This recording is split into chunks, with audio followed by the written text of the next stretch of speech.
आपल्यासोबत राष्ट्रवादी काँग्रेस शरदचंद्र पवार पक्षाचे प्रदेशाध्यक्ष आहेत। आपण जर पाहिलं तर सातारा जिल्हा परिषद निवडणूक पार पडत होती, त्या दरम्यान मोठा राडा झाला।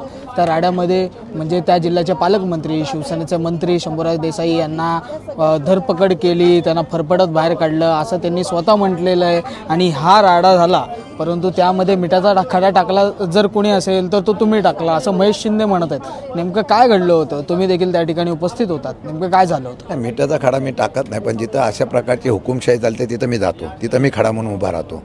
मला वाटतं की राज्याच्या लोकशाहीमध्ये ज्या पद्धतीने अशा पद्धतीने चाललेला आहे तो दुर्दैवाची भाग आहे। आणि मला वाटतं की अलायन्स ज्यांच्याबरोबर झाला, ज्यांची निवडणूक झाली, त्यांना अधिकार आहे। 37ची मेजॉरिटी असताना ती मेजॉरिटी टोळली, दबाव जबरदस्ती दादागिरी करून त्या ठिकाणी निर्णय घेतण्यात आले। ओबीसीचा असलेलं आरक्षण असताना सुद्धा ओबीसीचं आरक्षण मोडून तिथे ओपनमधली महिला ओबीसीमधली उभी केली गेली। तुम्ही कशाला भाजपने सांगावं आम्ही ओबीसीला समाजाला न्याय देणार आहोत? तिथं आम्ही सत्य परिस्थिती बघितलेलं आहे। शंभूराजेवर आणि मकरंद पाटील आमच्यावर 100% पोलिसांनी बळाचा वापर केला आणि त्याच्या उलटे जे लोक भाजपचे होते त्यांना प्रोटेक्शन केलं, त्यांच्याकडे दुर्लक्षपणा केलं। त्या अगदी सभागृहामध्ये आतमध्ये जाऊन सुद्धा धमक्या देत होते, तरी त्यांच्याकडे दुर्लक्षपणा केलं। ही पार्सलिटी होती, ठरून झालेला प्री प्लॅन होता। मंत्री होते, अनेक पक्ष म्हणजे सत्ताधारी पक्षाचे बडे नेते होते, तुम्ही प्रदेशाध्यक्ष म्हणून तुम्ही देखील त्या ठिकाणी होता, तुमचे उमेदवार तुम्ही घड्यावरती उभे केलेले असं समजतंय। परंतु एवढ्या टोकावरती हे भांडण गेलं किंवा हा राडा येतपर्यंत म्हणजे झाला की पोलिसांना हस्तक्षेप करावा लागला, पोलिसांनी मंत्र्यांना खेचलं आणि या सगळ्या गोष्टी, नेमकं कारण काय? 2 जणांनी पोलिसांना मारलं असं समजतंय। त्याचबरोबर पोलिसांना अजिबात मारलं गेलेलं नाही आहे। सातारा, सांगली, सोलापूरचे पोलीस कशासाठी एवढे आले होते मला कळलं नाही। आणि साध्या ड्रेसमध्ये पोलीस सभागृहाच्या इथं जायचा पोलिसांचा अधिकार काय? त्यांना कोणी अधिकार दिला हा? आणि सभागृहाच्या बाहेरून जर सदस्याला मतदानासाठी 5 मिनिटाच्या अंतरावर तो असेल सदस्य, त्याला उचलून नेतात। एवढी मोगलाई लागली काय त्यांची? एवढी हुकुमशाही कुठून आणली पोलिसांना? पण एकंदरीत जे काही ठरलं होतं, ठरल्याप्रमाणे नेमकं काय झालं होतं? तुमच्या आणि शिंदेच्या मंत्र्यांमध्ये काही संवाद झाला होता? यात आमचं ठरलं होतं, अध्यक्ष हा राष्ट्रवादीचा, उपाध्यक्ष शिंदे सेनेचा हा ठरला होता। हा अलायन्स आमचा निवडणुकीच्या अगोदरपासून झाला होता। ज्यावेळेला त्यांना कळलं की ही सत्ता बनत नाही म्हणून आमच्या लोकांवर जबरदस्ती करून दबाव टाकून मोका लावतो, चौकशी लावतो, पैसे पाहिजे किती बोला, ऑफर त्यांच्याकडून ऐकलं तर तुम्हाला कळून हे लोकशाही कुठे जिवंत राहिले। हे सगळं प्रक्रिया केल्यानंतर सुद्धा ते चाकडा फुटत नव्हता। आणि म्हणून काय महेश शिंदे म्हणताय, ते शिंदे सेनेतून उमेदवारी लढवली ना, 2 लोक तिथं का गेले? आता सफाईला कारण पाहिजे। आमचं अलायन्स कोरेगावमध्ये भाजपबरोबर होतं। अरे तुमचं राज्याचं अलायन्स त्या नेत्यांनी जिल्ह्यामध्ये जे अलायन्स केलं होतं ते आघाडीबरोबर केलं होतं, राष्ट्रवादीबरोबर केलं होतं। तुम्ही त्याच्याशी बाइंडिंग राहायला पाहिजे होता।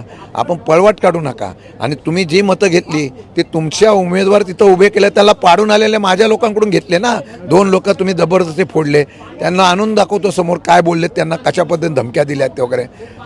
पण दादांचे जे काही उमेदवार होते, म्हणजे दादांच्या राष्ट्रवादीचे जे उमेदवार होते त्यांचा देखील तुम्हाला पाठिंबा नव्हता, त्यांचं देखील तुमच्याही संगनमत नव्हतं असं शिंदेच म्हणतात। त्यांना कधी स्वप्न पडलं? त्यांनी आम्हाला सांगितलं, त्यानंतर आम्ही हा डिसिजन घेतला असं म्हणतात। असं आहे, त्यांनी हा उगीच बाऊ करण्याचा प्रयत्न केलेला आहे। कोणत्याही परिस्थितीमध्ये आम्ही सगळेजण ज्यावेळेला रात्री भेटलो त्यावेळेला सगळे सदस्य आमच्यावर होते। तुमची इच्छा असेल तर सगळ्यांना आणतो, परत तुमच्यासमोर परेड करतो, मग ते सांगतील की इथं आम्ही सगळेजण एकत्र होतो का नाही।